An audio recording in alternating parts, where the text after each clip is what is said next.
What's up, everyone? I'm the Kaiju no Kami from the Toku and Animation News Network here at Fan Expo Denver 2023 with Aaron Duran. Hi. And for people who don't know who you or what you do, what do you do? So I am a comic book writer in Portland, Oregon. This is my current title right now, out from Oni Press, which is Season of the Bruja. But I also write kind of YA horror novels, kind of based on my creepy hometown. I've been doing a podcast called Geek in the City Radio for 18 years, and a little bit of everything, but comics is always going to be my one true love kind of thing. So you like creepy stuff. Have you ever read the Goosebumps series? So I have read them. I think I'm 5 years too old to have been that prime demographic for them, but I would still go back and read them because I still like that stuff. Yeah, those were some of my favorite horror stories growing up, and a lot of them even hold up today, which is interesting. Same with the scary stories to tell in the dark. So what made you decide to want to do this season of the Bruja? So a lot of it is based on some of the stories that I grew up with that my family would tell me, a lot of creepy Mexican myths and legends and stuff like that. And then, years later they'd be like, Mijo, how come you're into those spooky stuff? I'm like, I don't know. Maybe because he let me stay up all night watching monster movies, and when my brother would tuck me in, she's all like, don't let your feet stick out or El Cucuy will bite your toes off. She's like, I never said that. Okay. But also, part of it comes from growing up and not kind of fitting in either culture. Growing up in a town where I definitely didn't look like everybody else, but then I would go to visit family in Southern California, and they'd assume that I spoke Spanish really well. And when I didn't, they had the look of oh. It was that weird mix of pity and sorrow. So the main character Athalia deals with a lot of that too. So that's one of the ongoing themes. And it's reached not just Mexican American kids. I've had people of mixed race from every culture. They're like, oh my God, I know exactly how that feels. And then, I've always been fascinated by kind of pre-colonial Mexico and South America, the stories, the mythologies. And it's fun and creepy. So I decided to mash that all. I'll mash all the things that I love into one book. Did you decide early on you wanted to be a comic writer, artist, or was it something that fell into your lap years later? Well, I've always wanted to be a writer. And I've always loved comics. I don't think I made the choice of comics as the medium I want to primarily tell stories in. Probably until my early to mid 20s, and there were just some writers that I just glommed onto, and I was like, I want to do this. As a younger teen, I fell in love with a lot of weirdly enough, the editorials that Denny O'Neil would write, the older DC editor, kind of king of the Batman editors kind of thing. He's my favorite Batman writer. Yeah, and I just fell in love. I'm just such a dork. I used to read From the Den, the column in the middle of the book, before I read the whole book. And then, also if he sees this, it's going to embarrass him a little bit.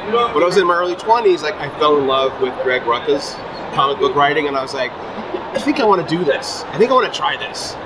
And, that's how it started. Is that, I want to keep writing, but I definitely, comics is what I always come back to. And I've written, novels and screenplays and stage plays, radio dramas. I did live radio dramas for a while, but comics is the one that always brings me back. Is there one that you are the most proud about? Right now it is Season of the Bruja, not just because it's the newest one. Because this feels like the version of this story I always wanted to tell. So I'm very proud of it. It's the story I wanted to tell, with the characters I wanted to use, with the backgrounds I wanted to talk about. Sarah's art just blew me out of the water. In fact, initially when I was plotting this out and we were looking at artists, it was a much darker art in my head, much more darker visual. And they showed me Sarah's art and I'm like, yeah, she's good, but it's not quite what I see in my head. They're like, well, we're gonna have her do some sketches anyway, and my editor sent me sketches. I'm like, oh no, it's her. She nailed the characters. I was like, no, it's her. And I think it actually wound up being better, because I think if the story was darker, it wouldn't work as well. It definitely has its moments of darkness and drama and personal pain, but nowhere near what I was initially asking for. And Sarah's art was what elevated this book beyond my wildest dreams. Yeah, and maybe hopefully we'll find out we can do a volume 2, and then maybe that will be the one I'm most proud of. But for now, it's definitely this. So right now, you said you might be doing a volume 2. Does this mean this is a complete story right now? Yeah, issues 1 through 5, which are also in the trade, are a complete story. It's beginning, middle, and end. But the ending, like I dropped little threads throughout the comic, throughout this 5 issues. And the ending definitely suggests that there are more stories to tell, because I have a lot more stories to tell. I've actually outlined the next 2 arcs. We're just waiting on approval right now. Waiting to hear back, see what Oni wants to do. That sounds awesome. I always feel like when writers map everything out ahead of time, that there's a plan in place, so that you're like, okay, I know where I'm going to go, so I know where these characters are going to end up. Yeah. Instead of just, I'm just going to make it up as I go along. Yeah, I mean, things will evolve, like stories change or whatever. Like the biggest example, there's something that happens in this issue, in this book, pretty early on, that in the first draft didn't happen until the middle of the book. And my editor at the time, Shauna Gore, who was fantastic, all my editors are fantastic, but Shauna read the full script and she's like, look, I get what you're trying to do, but we don't have a lot of time. It's a 5-issue series. She's like, I'm not going to tell you what to do, but I suggest you retool it and get to that moment fast, and then let the story rebuild from there. And she was 100% correct, which almost every editor always are. Like, listen to your editors. They want to make you a better story. They want to make you a better book.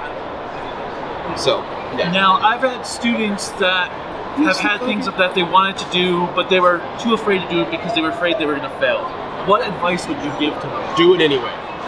You're probably going to fail the first few times. Extra nerd thing coming out here, like The Last Jedi has that line where Yoda says, failure, no greater teacher is failure. It's 100% true. Yeah, just get it out there. Just get it made. Even, say if you don't have the ability to draw, like I don't, I have taken classes, I have tried to disconnect from my brain and my hand, I can't do it. Even if you can't do it, you can do it with stick figures. If your story is good, you can at least prove you can tell a story. Like, get it out there, show people, get feedback, and then just keep going. And know that, like, you're going to be proud of your early stuff. It's probably not going to be good. I'm proud of the earliest things I wrote. They're not good, because that's how we grow. That's how we get better. No one is great, like right out the gate kind of thing. It's not like Alan Moore woke up and wrote Watchmen for his first thing, So, or V for Vendetta. Yeah, any of the writers and any of the artists also. Like, I have a bunch of artist friends too. They're like, I hate looking at my early art. I hate it. I'm like, yeah, but that's where it starts. I'm the same way. I'm like, please don't make me read my old comics or my old. Please don't. Yeah, just keep going it and be okay. I feel like this is a military term. It's weird, but embrace the suck. Like, know that you're not going to be good right out and keep growing. And then go to shows. Get feedback. Good writers, good artists, good colorists, they're going to want to help you. There's this thought that, like, we're all kind of competition for shelf space. And maybe we are in a way. But I've never talked to a creator that says, yeah, their stuff was good or had potential, but I didn't want to tell them that because I don't want them taking my job in 5 years. I've never met a creator who does that. If you get that, don't talk to them. They're probably not a good person in general. But take their feedback. Like, the early times, it's going to be like, you got potential, but for artists, like, take life drawing classes, study anatomy, learn how to tell sequential stories, not just pinups. That will get you the job. With writers, great, you have a 500-page epic in your head. Don't write that. Don't take that to editors to sample. They don't care. They're not going to want to see it. And honestly, kind of anyone can tell a full story in 500 pages. If you can tell it in 5 and make it entertaining, beginning, middle, and end, that will impress an editor. That will tell them you know story. That will make them maybe want to take a risk on, yeah, let me see your 5-page book. Let's stay in communications. So you may have big dreams. We all should have big dreams. Don't make that big dream your first book. It probably won't get done. You'll get so frustrated. It'll kind of burn you up inside. Tell short little stories. Get in, get out, prove you can tell the story, prove you can do the work. And then just do it every day. Even if you don't like what you wrote that day. 90%, I feel like every writer would say 90% of everything I write is crap. They write every day. So, Well, one of the other authors that we'd interviewed, they said that out of 100 people, there's always going to be at least one person that hates your work, no matter what. Yes. And they'll be the most vocal of it compared to the others who liked it. absolutely. The ones that loathe your work are going to be the ones that go to forums, go to social media. You'll get the people that are super passionate, and they're out there also, but the haters are always going to be the loudest. The one that always cracks me up, it's not comics related, but like I said, I've been doing a podcast for 18 years. There is a person about every year or so updates their review of the show on Apple iTunes. They give it like 1 or 2 stars, and then they always write it up. It's a great show, great content, the guests are great. I just can't stand Aaron's voice, and I wish he wouldn't talk on his own show. And I kind of love that. It's hilarious. The other one that I love, and I fought to kind of put it on the cover or on the back. They wouldn't let me. I kind of love taking like one negative, completely outlandish review and putting it on there also. So the book's it's getting great reviews. I'm so proud of it. But on one of them on Goodreads, it had like a 1.5 star review. And again, it's like 3 paragraphs long. This person's talking about, like, I love the art, the writing's very pretty, I love what they're trying to say, da da da da. And he said, but I'm giving it 1.5 stars because I don't like graphic novels. Then why are you reviewing graphic? So I went to my editor, I was like, can we put on the back 1.5 stars? I don't like graphic novels. And they're like, no! I'm like, ugh. I wrote a book once where a reviewer was like, we're really great, but I gotta give it a D because I think some of it's in Spanish. Not this one, but... And again, I was like, God, I kind of love those. It's like the Amazon reviews. Oh, this movie is fantastic, but I'm giving it a 1 star because the Blu-ray didn't have an English dub on it. Yeah, right. Yeah, exactly.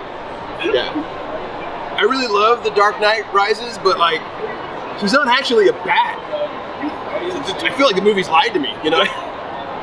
Spider-Man, he's not actually a spider. He's not actually a spider, you guys. You know that?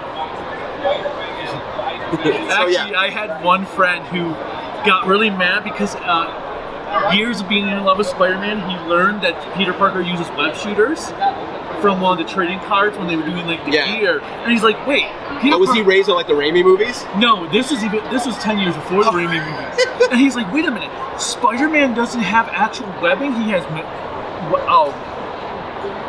web shooters to do it? He's just a fake. It's amazing. You've been a Spider-Man fan for like 5 years and now you're realizing this? Did you never read any of the comics? Right. I think I got one comment on these one time where they're like, sometimes some of the supernatural things that happen in this book feel unbelievable. I'm like my brother, you just said the supernatural stuff doesn't feel believable. Like what part? The part where she's like a natural witch from like pre-Columbian powers, or that there's a chupacabra, or that there's a were-coyote, that there's ghosts, that like demons show up. Like, what was the time where you're like, I'm out? Like, what? I can't do it. It's like Indiana Jones and stuff. They're like, I can't buy Dial of Destiny with time travel. And like, we had literal ghost sculpting faces, magic rocks, a cup that makes you live forever, and you even bought aliens. But you're like, time travel? Not in my historically accurate Indiana Jones movies. I always make comments like that to people. I'm like, for someone to be like, that's where you draw the line. Mm-hmm. All this other stuff was fine, but now there's an issue? Same with Star Wars. I can never believe that. I'm like, but you're good with faster than light and space wizards.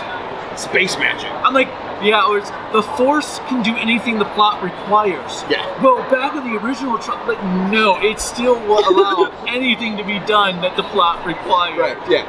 So. If you could choose one song to describe yourself, what would it be? Oh my God, one song? Oh, this is really hard for me. To describe myself? Yep. Or your life. Oh.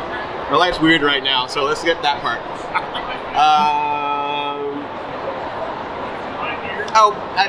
They're my favorite band, but probably Don't Stop Me Now by Queen. That would probably be one of my favorite ones. Yeah. Nice. And what social media links can people find you at? And where can they find your book? So, Season of the Bruja, I believe, at the distributors for comics has sold out. The trade sold out in less than a month. It's going to a second printing. I don't think it's coming out till August. But Barnes & Noble, the big box bookstores, they have a different kind of distributor. They have it. I think you can still go to onipress.com and get some of the issues. I think they're sold out too. Yeah, Amazon will have it. I think Amazon even has some single issues. And then there's digital formats on the usual kind of players on that and stuff. With it selling out then for the paperback, any chance of seeing it in hardcover? I would hope so, but generally hardcovers are usually 2 to 3 volumes, so we got to get to that next step first. I would love to see a gorgeous hardcover of it. I'm an omnibus and oversized hardcover collector, so Right. I love the big books. Do you like those weaponized Walking Dead tomes kind of things? Yeah. So yeah, I'd love to see a hardback one day, but that'll take 2 to 3 volumes. So fingers crossed that we get one. We definitely have more stories to tell. So nice. And any final thoughts or advice for the viewers? No, I mean just thanks for reading. It's a much more diverse story, and I think comics are slowly starting to realize that. It's a very untapped demographic. So yeah, thank you for just supporting indie creators. Like I have self-published before, through Oni Press. I've got my creator-owned books, so it means a lot to have that support. Like, don't get me wrong, I love my superheroes, but I love this too. So, yeah, just keep supporting indie books. Don't just support them. Like, don't feel like I love indie books, so I can't go read, Wonder Woman. Like, yes, you can. Like every indie creator deep down, because they grew up on superhero books, deep down, every indie creator, no matter how much outside the norm they are, they got a Superman story.